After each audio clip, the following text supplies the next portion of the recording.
बाबाओं की गुफा से निकलकर गोबर पर अटक जाने वाले लोगों के कितनी भी मजे ली जाए कभी दिल नहीं भरता है। दोस्तों आज हिंदू और मुसलमानों को सभी को बराबर की पर्सनली मजा देने वाली बदबू सांडे जी की कहानी ही अलग है। एक ऐसी गंदगी है जिसको हिंदू और मुसलमान दोनों ही सीरियस नहीं लिया करते हैं। और आज हमारे बदबू पांडे जी की मुलाकात हो गई एक ऐसी बहन से जो इनकी बदबू मिटाने में भरपूर कोशिश कर रही है। तो आइए देखते हैं।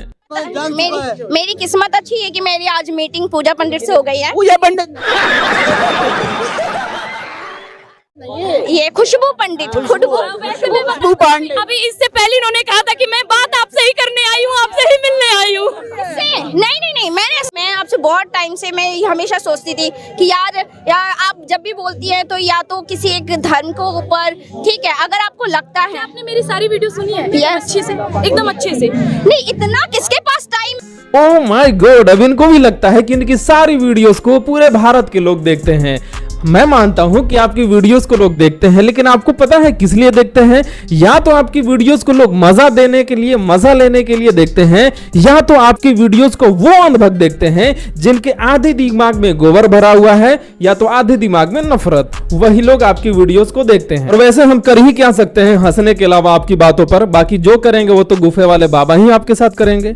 और मैं आपको बताना चाहता हूं दोस्तों कि ये जिहाद और कुरान के बारे में ऐसे बातें करते हैं जैसे कि इन्होंने कुरान और इस्लाम को समझने में कई साल गुजारा हो और इनको आसान लगता है कुरान को समझना। ये कहते हैं कि हम बहुत ही समझ चुके हैं। ये अपने नालियों जैसी सड़ी हुई दिमागों से सोचते हैं और सोचते हैं कि हम जो सोच रहे हैं इस्लाम वही है। ये कभी भी ऐसे लोगों से इस्लाम और जिहाद और कुरान को नहीं समझते हैं। जो लोग समझदार हैं वो हिंदू हो चाहे मुसलमान, इससे फर्क नहीं पड़ता। बहुत सारे ऐसे हिंदू समाज के लोग हैं जो कुरान को समझते हैं और जानते हैं कि कुरान की बातें क्या है, किसके लिए है। ये बात आपको समझना पड़ेगा, लेकिन इनकी दिमाग में ये बातें घुसेगी नहीं। इनको बस घुसेगी तो गोबर और बेवकूफी वाली चीजें। इसी मुद्दे पर देखिए कि हमारी बहन ने इसको रगड़ दिया।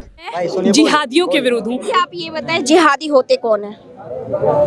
जिहादी का मतलब, मैंने कहा जिहाद का मतलब, जिहाद का गलत उपयोग। मैं कुरान का कितना मतलब पता है लोगों को? मैंने कहा जिहाद का कुरान का उन लोगों को कितना मतलब पता है? क्या आपने पैगंबर के द्वारा लिखी गई पुस्तक कुरान को पढ़ते हैं? नहीं, कुरान में भी गलत तरीके से जो चीज दिखाया गया आप लोग उस पर जोर नहीं देते हैं। आपने ये बोला कि कुरान में कोई भी वर्ड गलत है तो मुझे उसका प्रूफ चाहिए। कि आपने बोला जिहादी वो इंसान है जो कोई भी गलत काम करे। ठीक, एक सेकंड,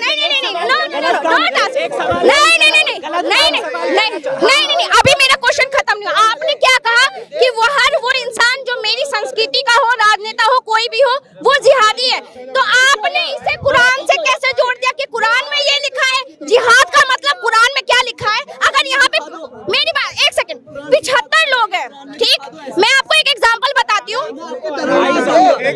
मेरी बात सुनो। तो ऐसे भी आने हैं, वो ऐसे नहीं, ये गलत बात।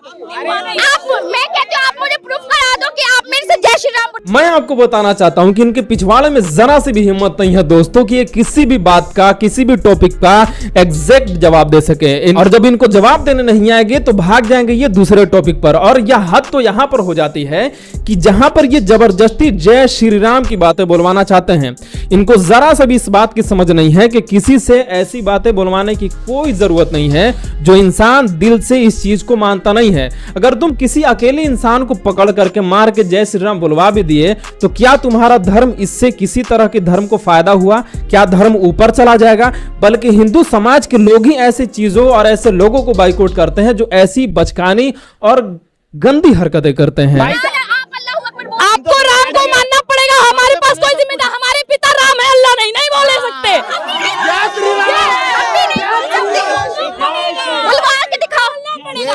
शाबाश बेटा। हाँ, जिहाद का मतलब होता है जो काफिर का मतलब क्या है? पहले मेरे यार आप तो एक तरफा साइड ले रहे हो। आप तो एक तरफा साइड। एक सेकंड, आपने तो अपना पक्ष रख दिया कि जिहाद का मतलब क्या होता है। एक सेकंड, आपने अपना पक्ष रख दिया कि जिहाद का मतलब क्या होता है। तो मैं और दोस्तों मैं आपको सिंपल भाषा में बता देना चाहता हूं कि उस गीदड़ के जैसे हैं जो सिर्फ चिल्लाते हैं और हमला करते हैं कई लोगों के साथ, और अगर हमला भी नहीं कर पाते हैं तो टुकड़ों को उठाते हैं जो खाते रहता है शेर और उसको लेकर के भाग जाते हैं। इनकी औकात वही है। और ये बात इसलिए है हकीकत कि आप हजारों वीडियोस को देख रहे हैं कि आज मुसलमानों के साथ वही तो हो रहा है। ये अकेले किसी बुजुर्ग को मार करके कहते हैं कि भैया हम शेर हैं, लेकिन हकीकत यह है कि आज हिंदू समाज के लोग ही ऐसे लोगों को बाइकआउट कर रहे हैं और सुधार रहे हैं। आपको ये वीडियो के बारे में क्या कहना है कमेंट करें, और ऐसे ही वीडियो के लिए हमारे चैनल को जरूर सब्सक्राइब करें और अपने भाइयों तक शेयर करें, और खासकर हमारे अंधभक्तों तक, ताकि उनको लगे कि भैया उनका बाप तो भी जिंदा ही है।